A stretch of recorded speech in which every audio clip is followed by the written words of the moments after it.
तो वेलकम है दोस्तों, जितने भी लोग ज्योग्राफी ऑनर्स कर रहे हैं, ठीक है, सेमेस्टर 2 का एग्जाम है तो उसमें जो है आपको क्या क्या क्वेश्चन आएगा हम लोग आज ऑब्जेक्टिव करेंगे और साथ ही सिलेबस को भी जानेंगे कि क्वेश्चन किस टाइप से आएगा आपका। ठीक है, देख लीजिए ये आपके ऑब्जेक्टिव क्वेश्चन है। आइए सबसे पहले जानते हैं आपको पढ़ना क्या है। ठीक है, तो देखिए यहाँ पे मैं बात करूँगा 3 यूनिवर्सिटी के बारे में। रांची यूनिवर्सिटी फर्स्ट रहेगा, सेकेंड रहेगा हमारा NPU, ठीक है, और थर्ड है SKMU। SKMU का जो है थोड़ा सा इसमें अलग है क्योंकि SKMU का केवल क्लाइमेटोलॉजी है, ओशियोनोग्राफी नहीं पढ़ना है। ठीक है, जबकि RU NPU इन दोनों को क्लाइमेटोलॉजी और ओशियोनोग्राफी दोनों पढ़ना है, बस SKMU को केवल एक ही चीज़ पढ़ना है। ठीक है, तो थोड़ा सा इनका अलग है। अब चलिए बात कर लेते हैं। देखिए क्लाइमेटोलॉजी मतलब सभी जानते हैं, ठीक है, जलवायु, और ओशियोनोग्राफी मतलब महासागर। इन दोनों के बारे में आपको जानकारी लेना है। 60 मार्क्स का क्वेश्चन आएगा आपके एग्जाम में, एक्सटर्नल में। किस तरह से आएगा तो 1 मार्क्स वाले टोटल 5 क्वेश्चन होंगे, 5 मार्क्स वाले टोटल 2 क्वेश्चन होंगे। ये हो गया आपका 15 मार्क्स का। ठीक है, फिर बात कर लेते हैं तो कितना बचा जी, 45 मार्क्स बच गया। तो 45 मार्क्स के लिए आपको 15 मार्क्स वाले टोटल 5 प्रश्नों के आंसर करने होंगे। 5 क्वेश्चन आएंगे 15 मार्क्स वाले, जिसमें से किसी 3 का आंसर कीजिएगा। ठीक है, तो 15 या 45 इसमें हो जाएगा और इसमें 15, 60। समझ गए। पास करने के लिए आपको 60 में दोस्तों मात्र 24 नंबर लाना है। कितना नंबर? 24। ठीक है ना। चलिए अब हम लोग बात करते हैं क्वेश्चन के ऊपर। कोर्स कंटेंट में देख लीजिएगा आपको क्या क्या पढ़ना है। तो यहाँ पे एटमॉस्फेरिक कंपोजिशन के बारे में पढ़ना है।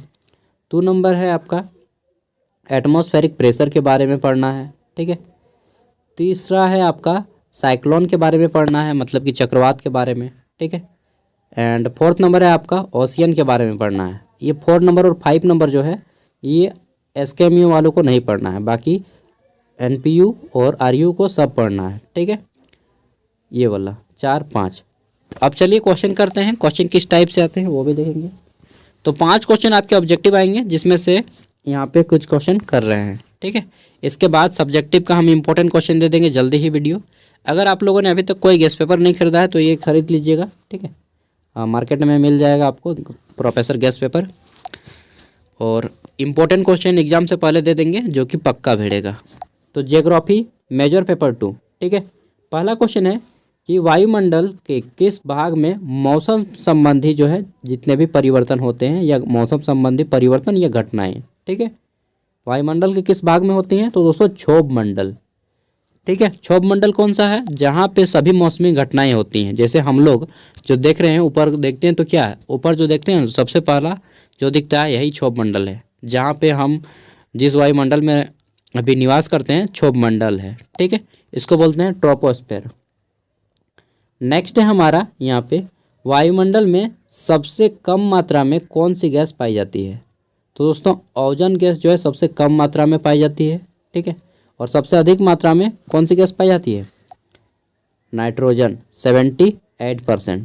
ठीक है, नेक्स्ट है हमारा क्वेश्चन है कि ओजोन अधिकतर किसके नष्ट से हो जाता है?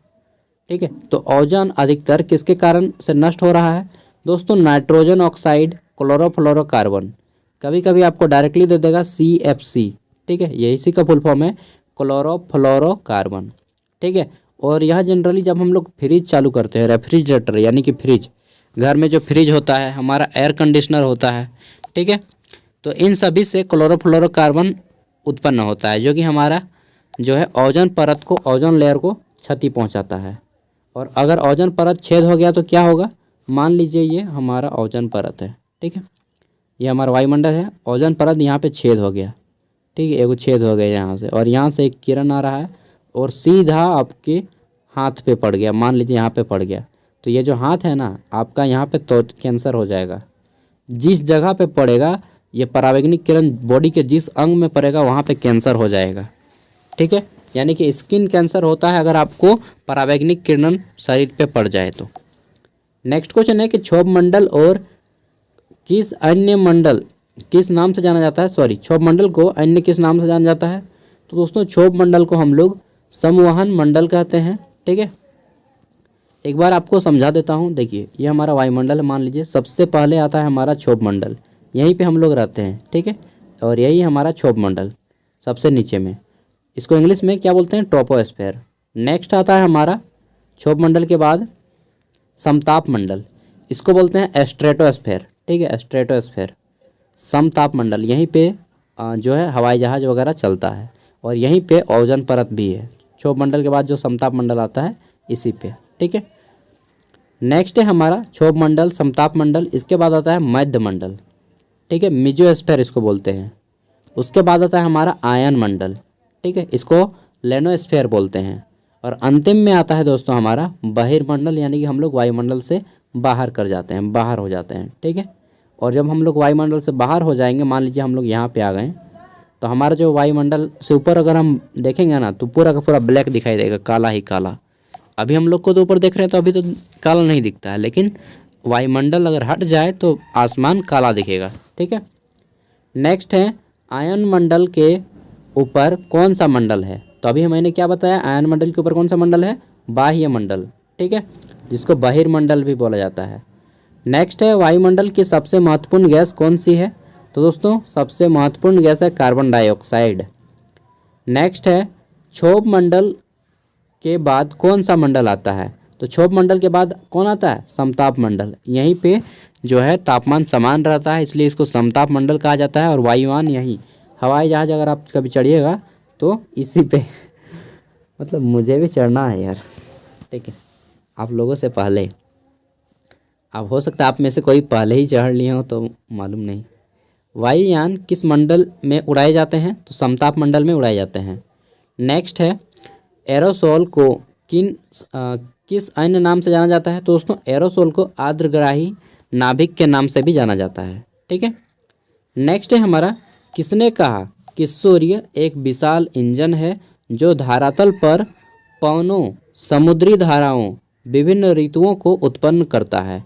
तो त्रिवार्था ने कहा था। ठीक है, त्रिवार्था कौन है जी। अब त्रिवार्था दोस्तों एक बहुत बड़े खगोल विद्वान हैं। ठीक है, नेक्स्ट है हमारा निम्न अक्षांशीय मंडल उष्णकटिबंधीय का विस्तार किन रेखाओं के मध्य पाया जाता है। तो कर्क रेखा और मकर रेखा के मध्य पाया जाता है। ठीक है, चलिए आगे बढ़ते हैं। नेक्स्ट क्वेश्चन है कि अधिकतम व न्यूनतम ताप के अंतर को क्या कहा जाता है। ठीक है, तो देखिए अधिकतम और न्यूनतम ताप, जब सबसे कम, मान लीजिए आज का तापमान है मेरा 33 डिग्री और कल का तापमान है मेरा 30 डिग्री। तो ये जो तापमान में 30 डिग्री 3 डिग्री का अंतर हो गया। ठीक है, एगो मान लेते हैं ये 3 डिग्री का अंतर है। एक दिन मान लेते हैं कि तापमान हमारा हो गया 33 डिग्री। ठीक, और दूसरे दिन का तापमान है 33.01 डिग्री। तो ये जो यहाँ पे अंतर कितना का आता है, 0.1 डिग्री का। तो ये न्यूनतम तापमान अंतर हो गया और ये मैक्सिमम तापमान अंतर, इसी को क्या बोलते हैं। ठीक है, तो अधिकतम व न्यूनतम तापमान के अंतर को क्या कहते हैं, दैनिक ताप परिसर कहा जाता है। ठीक है, डेली टेम्परेचर रेंज, इसको इंग्लिश में बोलते हैं डेली टेम्परेचर रेंज और हिंदी में दैनिक ताप परिसर। ठीक है, नेक्स्ट है हमारा प्रचलित निश्चित सनातनी या ग्रहीय पवनें किसे कहते हैं। तो अस्थायी पवनों को कहा जाता है प्रचलित, निश्चित। ठीक है, नेक्स्ट है हमारा कि कौन सी पवनें उष्णकटिबंधीय सागरों के पूर्वी भाग में अधिक चलती हैं। ठीक है, तो कौन सी पवनें चलती हैं अधिक, व्यापारिक पवनें अधिक चलती हैं।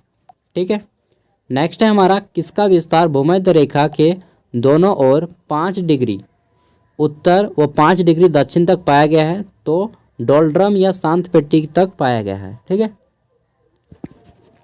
अब देखिए आप लोग इसको कर लीजिए, मैं पूरा का पूरा PDF दे रहा हूँ, इसको पढ़ लेना है जितना भी है आपके पास। ठीक है, और इसका जहाँ तक है ये पेज, इसका PDF भी मैं वीडियो का डिस्क्रिप्शन में आपको दे दूँगा। और शाम को एवरीडे आपका मैथ, इंग्लिश और मतलब मैथ का पेपर CC पेपर 4, 5, 6 तीनों। ठीक है, ग्लोबल सिटीजनशिप और IBS का पेपर धीरे धीरे सब डाल दूंगा।